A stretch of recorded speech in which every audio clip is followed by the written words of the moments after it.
don't like to think of you failed at something. You just may have tackled it in a slightly different way, given it a practice try. And that's given you tools, that's given you experience to approach it from a different way if it comes up again in the future. Hello and welcome to this Leadership Stories episode of the Virtually Anything Goes podcast. In this series, I speak to leaders from a variety of different backgrounds, including AI, healthcare, software, strategy, executive coaching, and others. And if you like what you hear in this episode, be sure to subscribe and check out our other episodes too. Today, I'm talking to Emma Acton about her leadership story, how she got to where she is today, and whether any situations or experiences threatened her progression. Emma is the VP Marketing EMEA at Zendesk, where she heads up the EMEA marketing function across a variety of teams, disciplines, and specialities. Emma has close to 30 years of experience in fast-paced, market-leading organizations. She started her long career in network hardware in the mid-90s and progressed to build her wealth of experience in senior marketing roles, working for market-leading companies such as Showpad, Tipco, and Iron Mountain. Emma Acton, very warm welcome to the show. It's a pleasure to have you. Thank you very much. I'm delighted to be here. Thank you very much. Wonderful. If this is your first time listening to the Virtually Anything Goes podcast, stick around until the very end when I turn control over to Emma and she can ask me her Virtually Anything Goes question. This can be any question at all. I won't know what it is until Emma asks me, so it could literally be anything. The only caveat is that Emma will have to answer the same question after I have given my answer.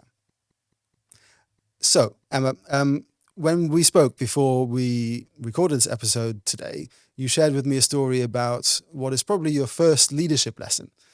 You were a Girl Guide at the time. What can you tell us about that? I was, yes. So long time ago now, in the big scheme of things. But I was patrol leader of the Swallow Patrol for the 3rd Lightwater Guides. And we were away on camp. And we'd arrived and we had all the patrol leaders had to set up their individual tents for each of their patrols. And you had to create your bedding racks and you had to make sure that your patrol and everything was all set up for the week away. And I remember getting the team together and we somehow had managed to put the tent up and it was kind of, well, you do a bit of that and we'll do a bit of this and da-da-da.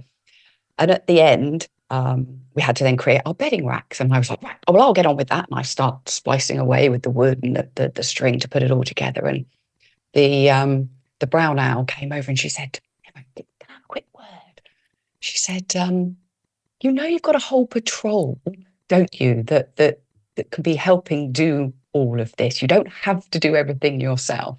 She said, you need to learn to delegate.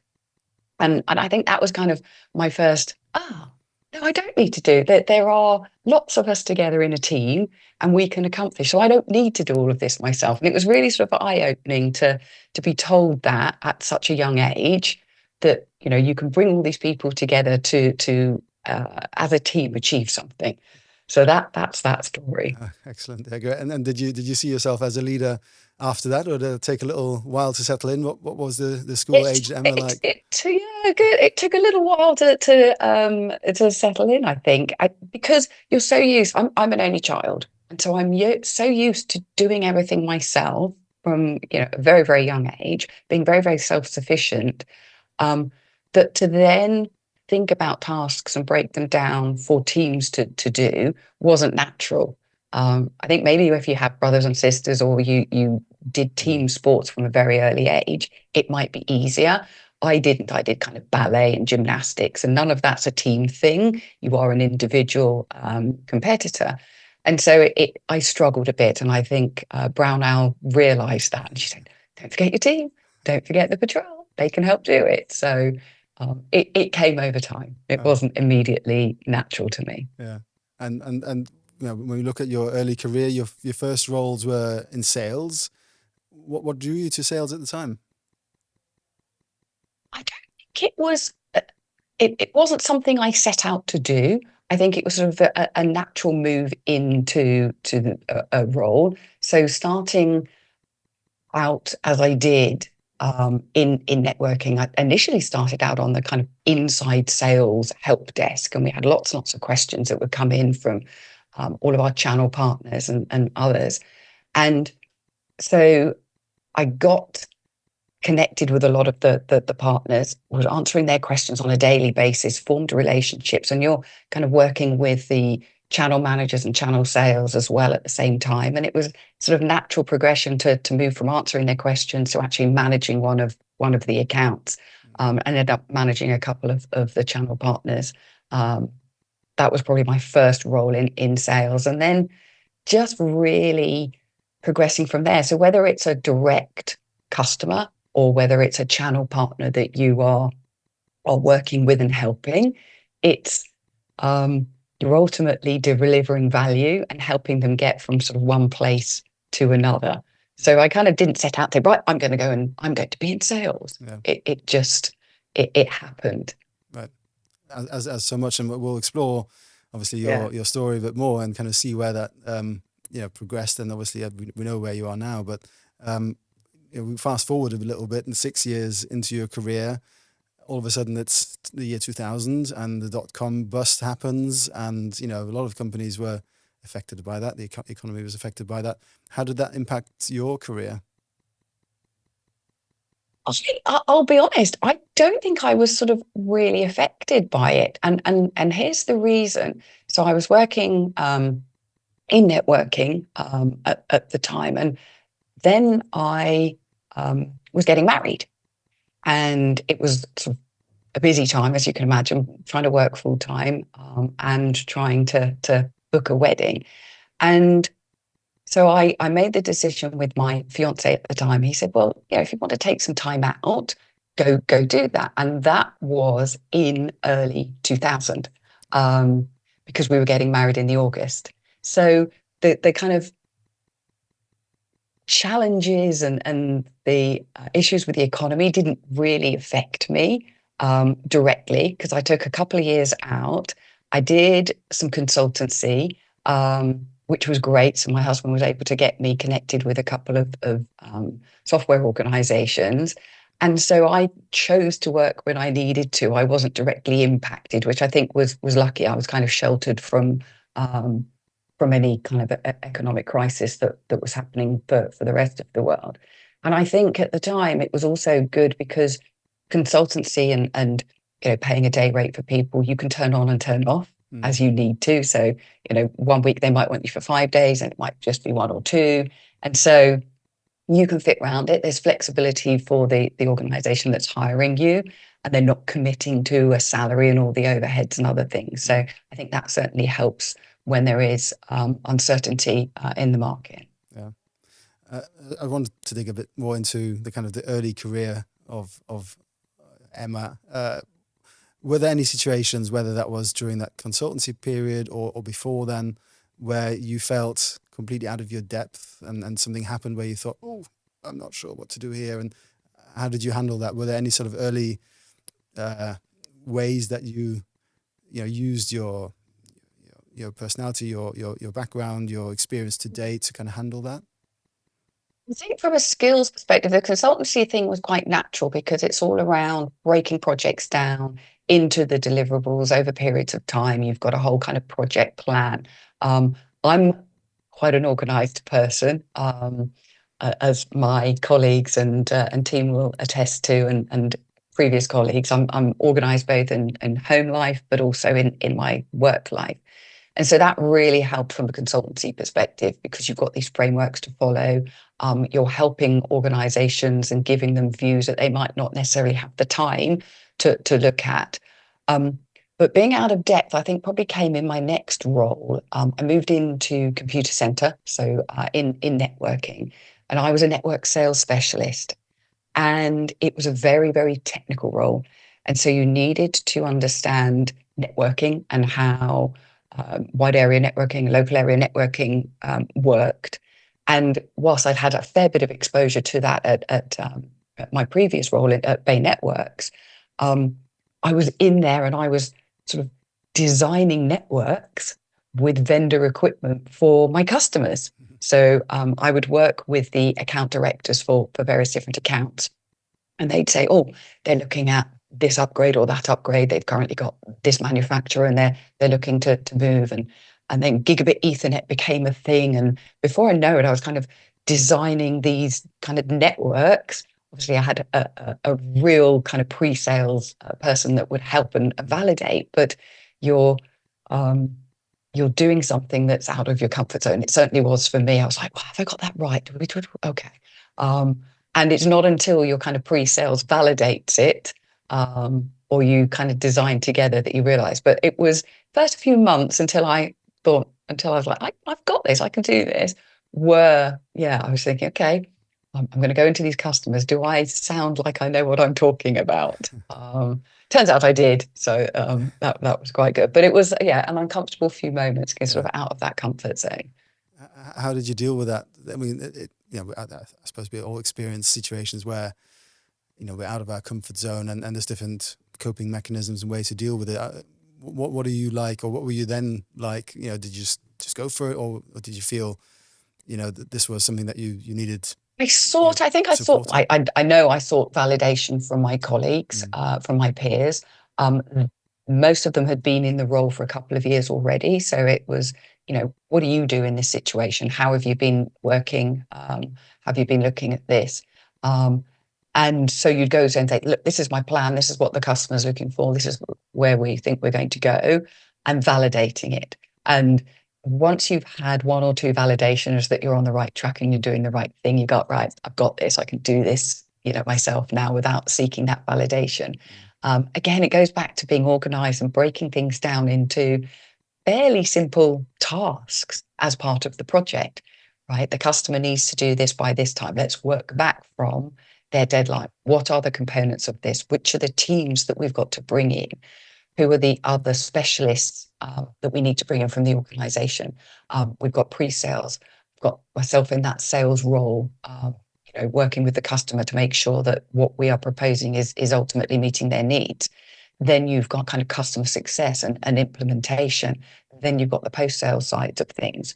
And at the time, you're also working with the vendor, because you're the reseller or the distributor at the time. You're not directly selling the equipment as if you're the vendor, like I was at Bay Networks. So you've got these multiple coordination points back to the vendor. You're negotiating discounts. You're working with the salesperson from the vendor as well on that account, because they're ultimately trying to make sure that they are the vendor of choice in there. You've got another vendor, a competitive vendor, vying for your time as well. Are you putting us forward? Are you putting this? We've got a great incentive if you put us forward, and you've got to kind of figure out what's right for the customer. But a lot of coordination in there. So being organized, again, really helped from that perspective. Yeah. So it sounds like you should turn towards teamwork, and rather than sort of charging off ahead by yourself. And I suppose, I guess the leadership role can sometimes be seen as a lonely place where, it is you at the helm, and perhaps, that is it. But actually, it sounds like you certainly turned then towards teamwork. And I guess looking back, I mean, we hear a lot about, the alignment between sales and marketing teams. And obviously looking back at the sort of early 2000s when you were in sales,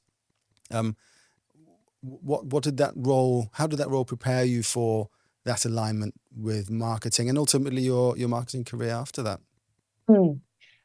I think it gives you a really good perspective because you're in at the coalface.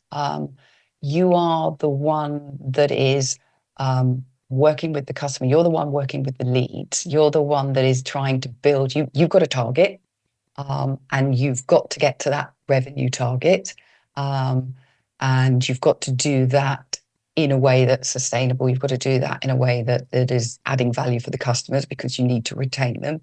And so it gives you the perspective of what it's like to be there on that coalface, needing those leads, needing that demand generation, needing that awareness, that brand marketing piece. I don't think if I look back in the early 2000s or late 90s, early 2000s, I don't think marketing was deemed as important as it is nowadays. And so whilst I wasn't, going to marketing every day and saying, I need this, I need that, we need to drive more leads for me, you're certainly aware of the activities that they're doing. It's not until you're on the marketing side that you realize just how reliant sales are on you driving demand for them. I'm not saying you're the only one that's responsible for it, because things have massively evolved and we have lots and lots of different channels now. AEs creating opportunities directly. We've got digital channels. We've got SDRs or BDRs, business development, inside sales, developing on behalf of sales, but channel side of things. But I certainly think marketing has become a lot more important and integral to driving what sales need. So having that early experience being on the other side of it has certainly helped give me that perspective of what they need, what they're up against, the demands of the customer, the demands of the market. Those pieces certainly help. And we've seen that over time, haven't we? Where involvement from marketing is much longer ahead of the engagement with sales by a buyer, but also there's in some cases not even any visibility of call it the dark funnel, where people will just go straight to sales and you actually have no influence over their journey. Obviously that wasn't the case back then, in that sort of those 90s and early 2000s. How do you see that today? That's clearly must be a big focus area for you as well, right? Definitely. And marketing has become so complicated. You only have to look at the MarTech stack. And the original diagram, whenever it came out, was all these different companies in their swim lanes doing their thing. I think the current marketing stack, it wouldn't fit on a sheet of paper that is a mile wide, right? There's so many pieces of technology. There's so many things that marketing are responsible for. An awful lot of that. And it's been an interesting evolution, because I remember back in the day, there was no websites per se. You didn't go in and say, contact me. You didn't fill out a trial. You didn't do any of that. I remember I didn't even have a mobile phone when I first started working. That was kind of reserved for leadership, as in, C-level. And so technology has massively evolved and allowed us to be way more connected, and allowed our customers or prospects to get connected to us as a vendor. So it's been an interesting evolution to watch, to see, having gone from kind of no website to marketing now needing to drive, as you say, there's that kind of dark funnel of demand that isn't necessarily fully understood, but you've got, web, you've got all your digital mechanisms, performance marketing, growth marketing, you've got brand, all of the different pieces within, much more on the product marketing side now, creative teams, marketing analytics, marketing operations, trying to glue everything together so that everything works from a technology perspective. I think marketing teams have become incredibly complicated, and it's a tough job now for any CMO to get that all working together cohesively and in a way that benefits all the other stakeholders and peers within the organization. So we probably had it quite easy at the beginning. It's now got an awful lot more complicated. Tech does help, but it also complicates it. Yeah. Well, let's jump forward in your sort of journey and your progression. We look at 2011, and you take on your first role as marketing director. In those early days, and I suppose also as a woman in leadership, were you ever underestimated at that time, and how did you respond to that? It's interesting. I've been really lucky, I think, with my leadership peers, be they in sales, professional services, pre-sales, HR. When I moved into that role, I had a very, very strong VP of EMEA, ultimately responsible. They were responsible for the commercial side of the business, but acted like a general manager. And they truly understood the value of marketing, and so always had my back. And that hasn't been the case in roles since then.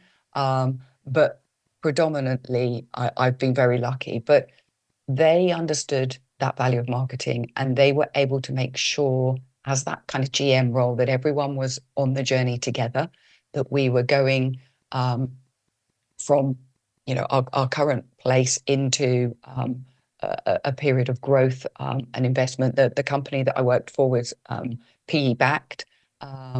and they had investment from a really good PE organization that was growth rather than kind of stripping the assets out and taking costs right the way down.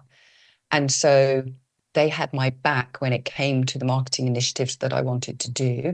And I think it only takes a couple, if you know your stuff as a marketing leader, it only takes a couple of success metrics, and knowing your numbers and showing where you are adding value for you to get buy-in. And luckily, this VP of EMEA was very, very pro marketing, and you're able to prove the value that you add. And they would go out and fight my corner with others who may have been more of a naysayer, or marketing aren't really adding any value, or they're not helping me. So I got lucky in that role. And I think knowing the stats, the figures, and what they saw as success has been really important for me, because I can then use those in subsequent roles to show the value. Yeah. And it's been helpful having such a strong VP. I think if I'd been up against it and they didn't value marketing, you're constantly, swimming to try and stay afloat, right? And they're chucking more water on top of you, and you're like, no, I'm here. We're doing good stuff. But having that support, I think, was really, really important, and I got lucky in that perspective. That perspective. And I mean, for somebody who's maybe watching this or listening to this and listening to you talk, who might not be as fortunate with that kind of internal support and that kind of leadership, from what you've learned over time, and have there been any situations where you were underestimated, and have you learned anything along the way since then where you feel, okay, this is how I cope with that, this is how I deal with that, and this is how I... No, you're not. I will say, if you are in demand marketing, I'm in demand marketing, I'm driving pipeline, know your numbers. You need to know your numbers inside and out. You need to be in your dashboards every single day. Obviously not applicable if you are a brand marketeer or someone else. You should still be aware of that business rhythm and the numbers. But as a demand marketeer, field marketing, regional marketing, driving growth, driving pipeline, you need to know exactly what you're delivering on any given day, where you are against your target, and what are the levers that you need to move, what are the dials you need to change in order to impact that. And so you've got to understand some of the undercurrent of the pieces. What are the channels that are driving it? Is it digital? Is it, like i.e. pay media? Is it events? Is it our outbound BDR organization are doing really, really good job? What is it that's driving that? And so knowing your numbers at any given moment gives you the ammunition to be able to say, well, our target was this, we have delivered this is how we've done it, these are the highs, these are the lows, these are the things we'll definitely do again, this is what we've realized hasn't worked and we failed fast, and we're going to flip that to what we know works. And it also gives you that ability to answer back when someone points the finger and says, oh, marketing aren't delivering, marketing aren't doing this, because you've got an agreed set of KPIs, you've got an agreed set of targets that are typically determined between sales ops and sales leadership and marketing leadership and marketing analytics up front. And so you're then able to go in and say, we are delivering here. Yes, we're not doing so well here, but this is what we're doing about it. So making sure you've got that shared understanding, but knowing your numbers and being able to speak to them with particularly your sales stakeholders, your sales leaders, is really, really important. You almost make it sound easy. No, it's not. And because they all, even though the data is backing it up, there are and have been sales leaders in my past that will pick it apart. And even when others come and say, no, they are really the numbers, that was what they delivered, they're like, no, still don't believe it. And so you're never going to please all the people all the time. But if you know your numbers, you're data backed, you can't really dispute that unless your systems are completely screwy and not in a good way. But you can't really dispute that. Yeah. Nice. You're speaking my language. You advocate for women in business, and you have spoken publicly quite a few times about that as well. Do you remember the first time somebody looked up to you for leadership or as a leader in a professional setting? And I suppose how did that moment change you or affect you, or what did you take away from that first time? Um, I think as a manager of people in marketing, you are expecting your team to come to you and ask you, and it's your job as a leader as well to help mentor them, to nurture them, to help them blossom, to remove roadblocks. So I think I would be shocked if my team didn't do that. I think that's natural. I think interestingly, I've had an awful lot of HR teams or leaders come to me and ask for advice on how I handled a particular situation, or they've asked me to step into something and provide guidance to a team, or would I mind speaking about how either my career or my history or how I've handled a certain situation or a role. And that's happened interestingly in quite a few roles now. Mm-hmm. And I think because HR wear lots of different hats, be it employee relations or sometimes enablement, sometimes the uh, learning and courses and development for their teams. They often look to leaders within their business to come and give views. And I think, I don't know, maybe it's because marketing, we're often, super happy. Most people know kind of what we do. Just come in and give that view. So I do find an awful lot of HR leaders and HR teams come to me and ask, and it isn't for an employee relation situation. It's just to generally come and talk to their teams. Yeah. It's nice to give a different perspective. Yeah, you said it's happened a couple of times, and yeah, you're just musing whether that's just because it's the marketing role, but it's probably not comfortable talking about yourself like that. But why do you think that is, that people come to you, and especially perhaps in the context of leadership? What is it do you think that they see in you that they think, oh, let's talk to them about this? I'm approachable. I'm not a chatty Cathy per se, but I'm approachable. I communicate. I make friends with a lot of people because I think everyone within the business, regardless of their role, is an important part of the business. And so I don't stick in my swim lane. Just because I'm in marketing doesn't mean, and I work with the sales or I work with pre-sales, doesn't mean they're the only teams. I work with HR, both from a talent acquisition perspective, from a training and learning and development perspective for my team. They help me with employee relations issues or challenges that we might have.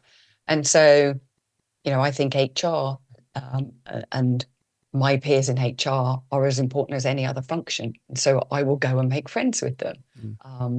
And so being that open, bubbly person that goes and has the conversation, pops in and has a coffee, I think sometimes HR can be seen as a bit scary. And people may sort of not be as open with them or not approach them as much as they should. But all HR are people are humans at the end of the day. And yes, sometimes the things they do in their role are not always the nicest things if you've got redundancies or challenges within a business. But they're there ultimately for the greater good of the talent and the employees. And so I think it's important to make friends with them. So maybe that's why they see me as a friend and can bring me in to have a conversation. Yeah.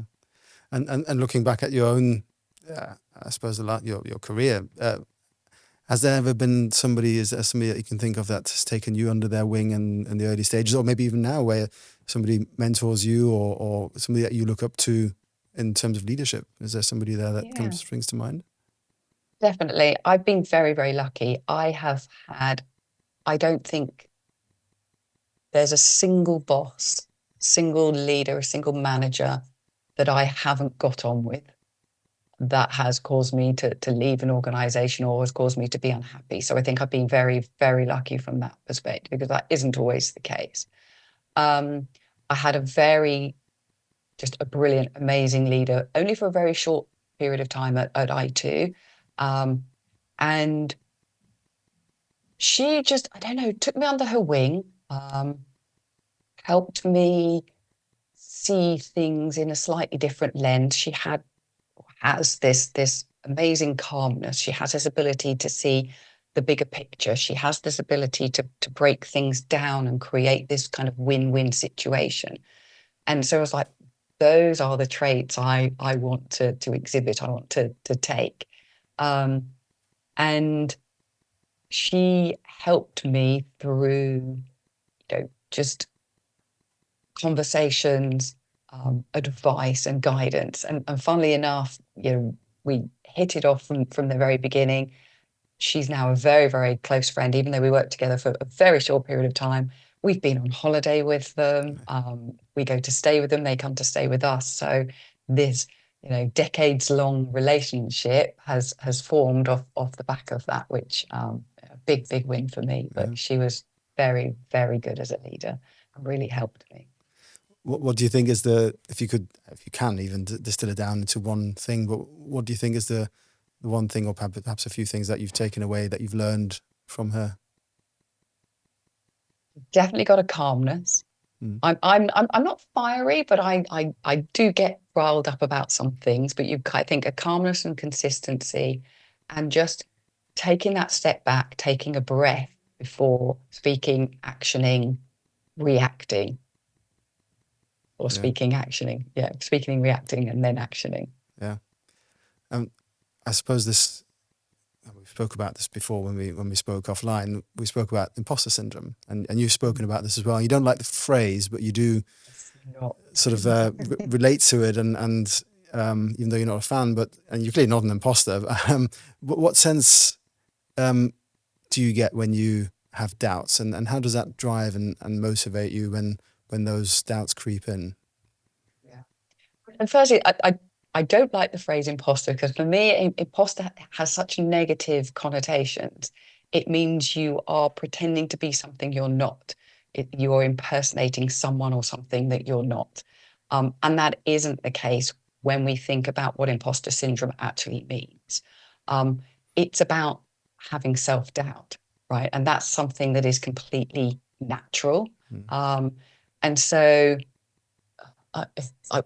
you can't go out and advocate that we should never use imposter syndrome ever again. But I think it is clear it's good to make it clear that what you feel, that we now coin as imposter syndrome, is okay. It's natural. It's fine to feel.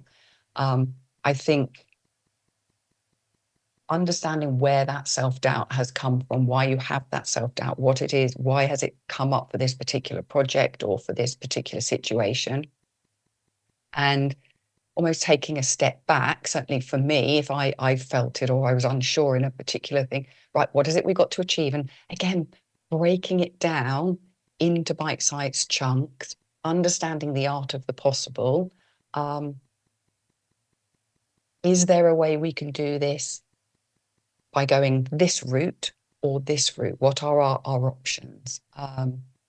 And I think there are definite ways to overcome self-doubt through tools, through that validation. I spoke about it earlier, where I'd stepped into a very technical role and I had self-doubt about being able to do that role. So I sought validation that what I was doing and the decisions I was making were the right ones.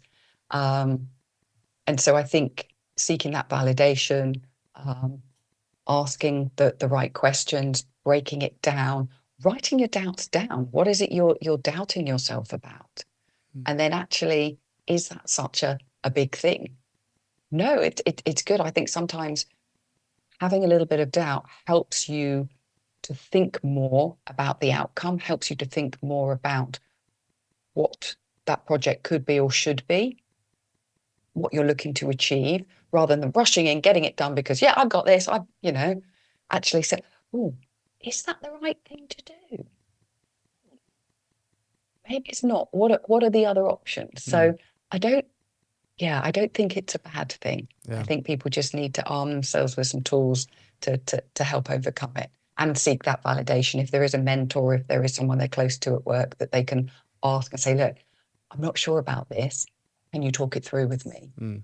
Anyone would be willing to do that. Yeah. And nobody's perfect, are they? And I suppose you could look at it the other way as well, that if you don't have imposter syndrome, you may well actually be delusional because you're not perfect. And, if you think you got everything and you do everything right, then you're actually probably quite blinkered in the way you approach things, and you don't consider everything or everyone around you. So in a sense, as you said, it's not necessarily a bad thing. Yeah, and that's a good point, because this is where you end up with silos, because people are in their world, they know how to do it. They've got this library, right? I did do it. I'm just going to do it the exact same way. And that doesn't help, to iterate on things or improve them moving forward. And so you still see that, in projects where people haven't got that self-doubt, they're not checking, or they're not communicating or bringing others in to validate, to think about it from a wider lens. And so you can end up with this silo that leads to just doing the same old. You're not innovating. You're not being agile. Yeah. I mentioned at the beginning that we've got the virtually anything goes question, and we're not there yet.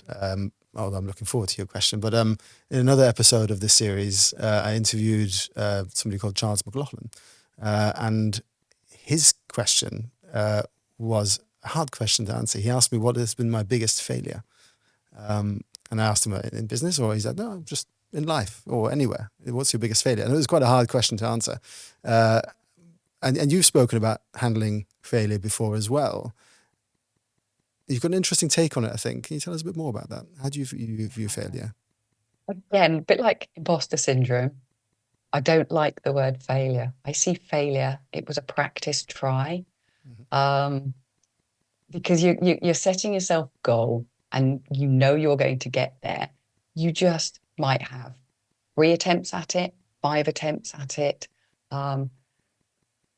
And quite often you'll do it, you'll get there and you go, right, check, move on. And then the next thing. So I don't like to think of you failed at something. You just may have tackled it in a slightly different way. You've given it a practice try. And that's given you tools, that's given you experience to approach it from a different way if it comes up again in the future. And it might be something you get on the first go. It might be something that takes you 5 or 10 years. Look at Rory McIlroy, right? I'm a golfer, and Rory McIlroy won the Masters, and he has been trying. He's not been a failure because he didn't win in those previous years. They were his practice tries, and he's now done that, and he can be really proud that he's done it. And people can't say, well, he failed previously now. He didn't. Those were his practice tries, and now he's won it. So I like to think of it like that. I think there will be disappointments with things that didn't go as you expected them to, or the outcome wasn't what you thought, or didn't deliver what you thought. But you've got the tools and that mindset and that experience and knowledge to adjust it for your next practice try. Because that next practice try actually might be the success try. I think in that context, I mean, you've said a couple of times that you've been lucky, but I think you're doing yourself a disservice there. I think the way you talk about this, you clearly have learned a lot along the way about yourself, about leadership, and I think yes, maybe luck comes into that, but I do think that it seems that you've forged your own career there, and of course, who you work with, you can't determine, especially if they're your superiors. But I do think there's probably maybe a bit of disservice that you're doing yourself in how far you've come and how you've developed that. I'm keen to know from you, what is leadership to you? How would you define it? It's a big question, and I think there are so many definitions out there. If I look at me as a leadership, me in leadership, it's about taking a team, a project, whatever you are leading, and you're doing that in a way that ultimately exceeds the objective for that team, that project. You're doing it in a way that, now, don't get me wrong, there are probably leaders who go out there, and we see lots of political and economic leaders out there doing, they are called leaders, but they are out there doing some very, very strange things at this current moment in time. So I think taking that team, that project, and exceeding the objective for it over a period of time. So I come into my role as VP of marketing, and ultimately it's to drive the business forward. But I've got to do that in a way that I impart my vision on my team, that I am acting with integrity, that I am showing empathy, that I am making decisions, that I am leading, that I'm helping them, I'm nurturing and making sure they blossom in their roles and giving them growth and development, that I am helping them understand that bigger picture. I think all of these things go to being a leader. I don't think you can put it down to just one thing. This is what leadership is.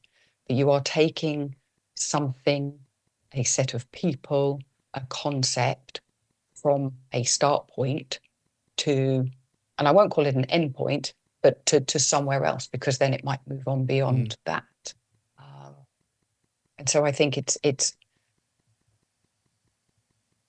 for me, doing it to the best of your ability, being that leader that your team, your peers want to work with, look up to, seek out for advice. And I think that some of those characteristics I spoke about, kind of the empathy, the integrity piece is important, because you could go at it like a bull in a china shop, and you're not going to make any friends along the way.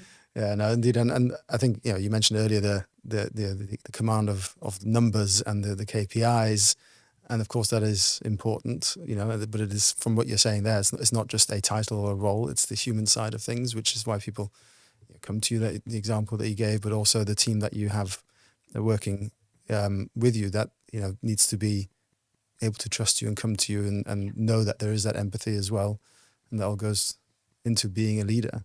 And we've you're now VP marketing at Zendesk. We've sort of tracked your career in this conversation. What would your advice be to somebody who, regardless of either they have an aspiration to be a leader or they are a leader already? What have you learned? What is your advice to anybody listening to this who might be interested in that answer? I think be very, very clear on your vision. What is it? And that vision can have 3, maybe 5 elements to it. But in your role, what is it that you are looking to do? What is it that the company needs you to do? And form your vision, and then be very clear and make sure that that's communicated to and agreed and communicated with your peers and your stakeholders, and then ensure that your team or the project, it's very, very clear what that vision is.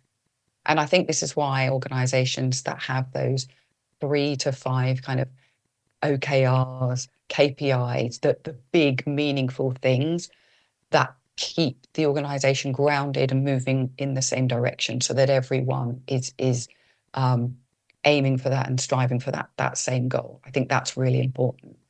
That's not to say along the way you can't deviate and something else doesn't get added in, or you don't adjust something because you're reacting to the economy or you're reacting to market dynamics at any given moment. But being clear on that vision with your team. We are here to do this, and this is how we will do it. These are the 3 or the 5 things that we're going to be clear on as a team. I think that would be my single piece. Just be ultra clear on that and stick to your guns. And yeah, as I said, doesn't matter if there's slight sort of nuances along the way. Your ultimate vision over 18 months, 3 years, 5 years, whatever it is, be very, very clear and don't be afraid to overly communicate that. And it's interesting because you said, almost as a sort of throwaway, you said the vision has to be communicated and agreed. Is that the operative word here? Is it getting that agreement from different stakeholders and even your own team, or is there an element of actually, yes, we need to come to an agreement here, but also as a leader, I need to set that vision, and we need to stick to our guns and we need to carry that on? Where does that balance sit? That's a good point, and it is. I would hope that through my experience, I have been hired for in my roles, that ability to bring that vision to life and then to execute on it, and to come in and bring a different angle or a different view on things. There is an element of you still need agreement. I can't go out and do something completely and utterly left field that is not aligned with the business. And you know, heaven forbid I did that, but you know, if your goal and your that vision is ultimately aligned with where the organization needs to go, that conversation is just about, here's my vision and I'm sharing it with you for your agreement, for your input, but ultimately this is where it's not going to be too far off. There'll be a few comments, a few slight sort of iterations before you finalize it with your leadership, with the executive leadership team or your own specific leadership team for your function, but getting that agreement and then just sticking to it. But yes, agreement is important, because if you're going off like this and the rest of the organization's off, like, where's she going? Yeah. Excellent. And so I think what I've learned from this conversation, we're not quite done yet. We obviously have the virtually anything goes question as well. But what I've learned from this conversation is, you can experience the early leadership lessons. They may not set you up to be a leader there and then, but they take you through, they contribute to your mindset as you go through into your career and through your career.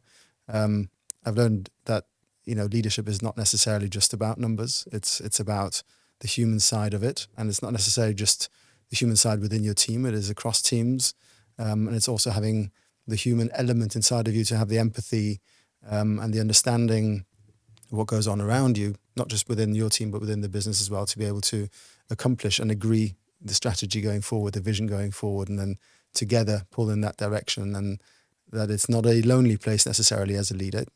Perhaps it can be, but I think the way you described it, it seems very much a collaborative effort, where perhaps you then, lead that, but it takes a village to raise a child. Is that about right? Yeah, I think so.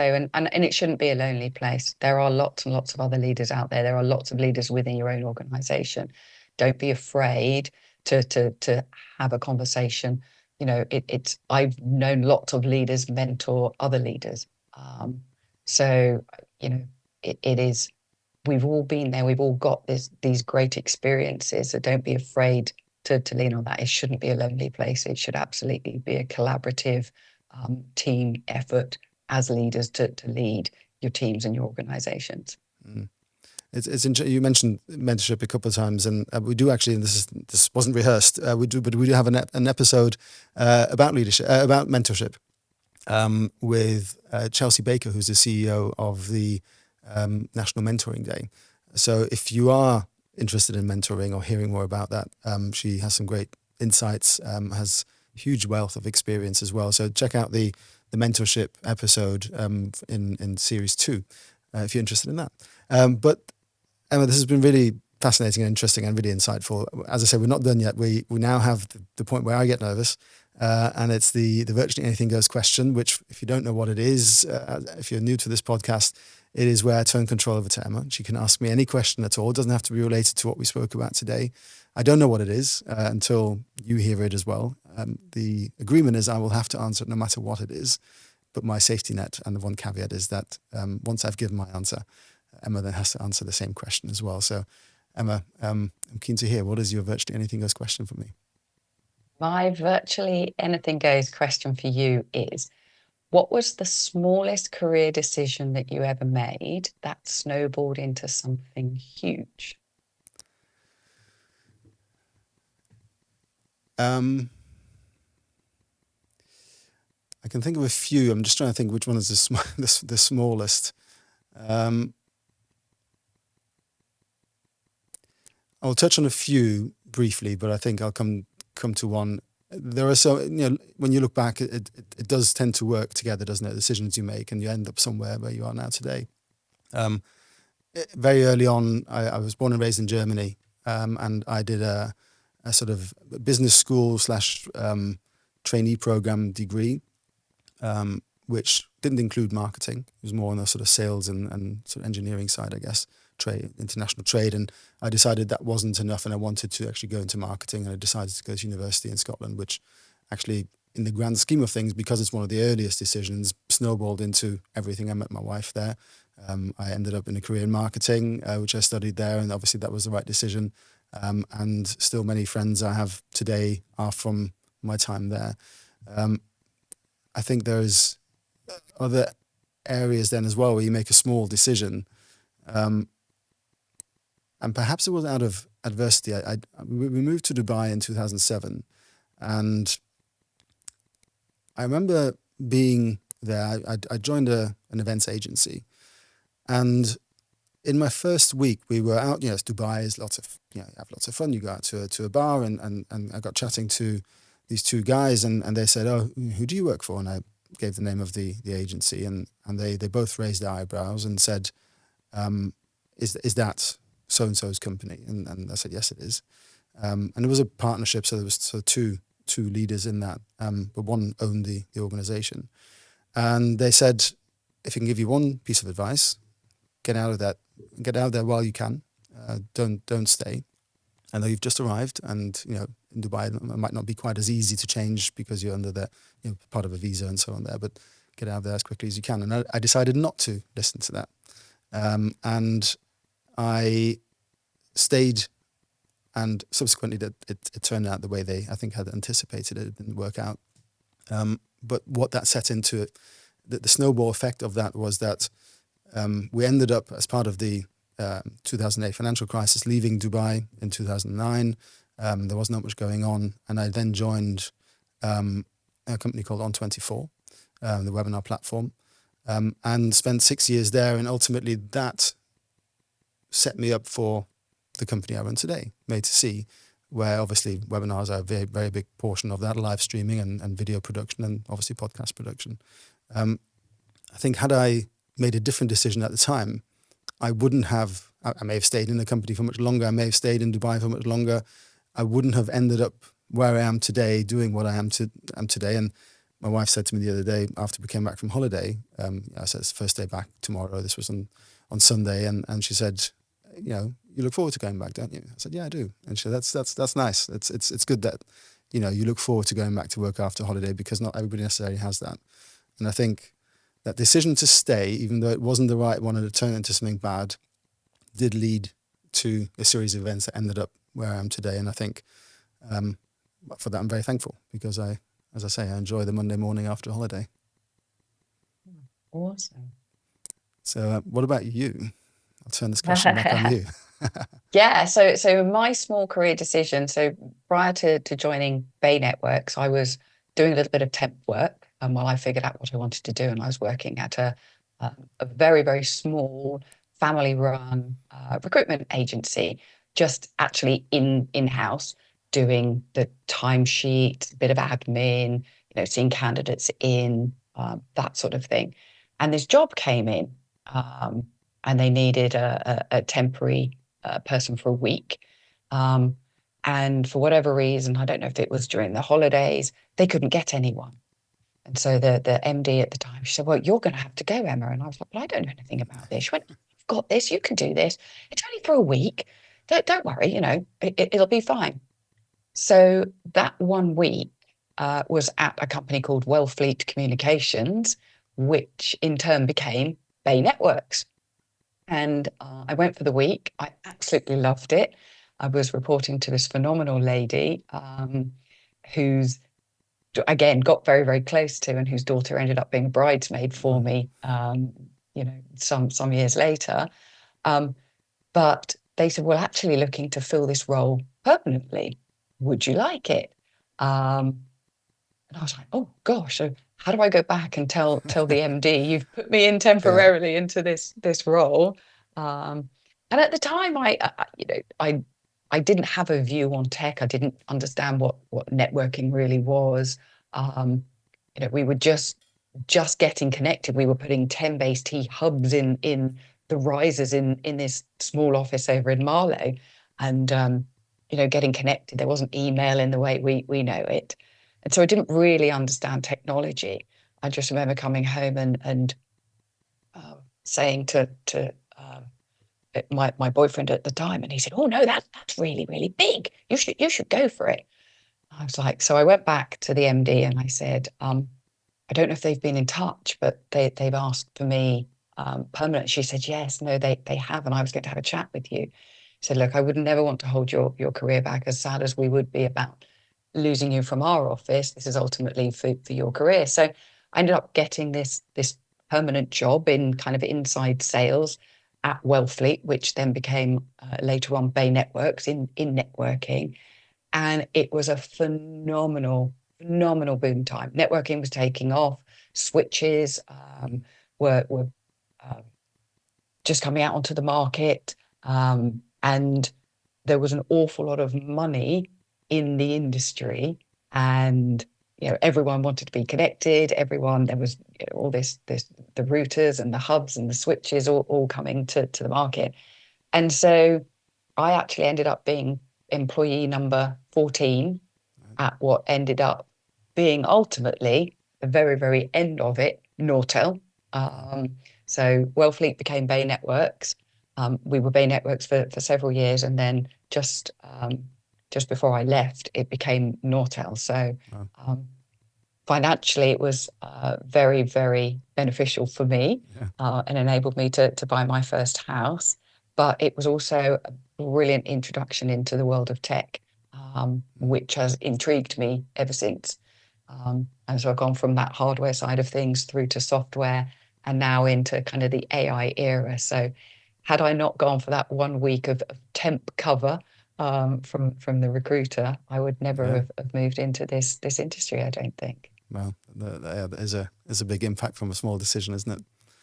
And one you hadn't even probably anticipated yourself. That was just... No, not at all. Yeah. Not at all. Yeah. There I was doing some work for a recruitment agency, not thinking about tech or where I wanted to go. Yeah. Well, I think that's a very encouraging note for anybody listening to this who is perhaps at the start of their career. It's sometimes you don't know the decisions you make and what they'll end up in, but making that decision can change your life and can set off a series of events that are going to lead to a very exciting journey. Emma, thank you so much. And for our audience as well, if you enjoyed this conversation, we would love for you to share this episode with somebody that you think would enjoy listening to it or watching it as well. Thank you so much for listening and joining us on this podcast. We always have, the greatest respect and for our audience to spend so much time with us. We know these episodes can be long, but I think they're incredibly insightful. And Emma, I really enjoyed listening to your story, exploring that with you a little bit more. So thank you so much for joining us on this episode as well. Thank you very much. It's been my pleasure to be here. I really appreciate it. Wonderful. Thank you so much. And hopefully we'll see you again very, very soon in another episode. As an audience member, come and join us in these other episodes that we have in this series. Until then, thank you very much and take care.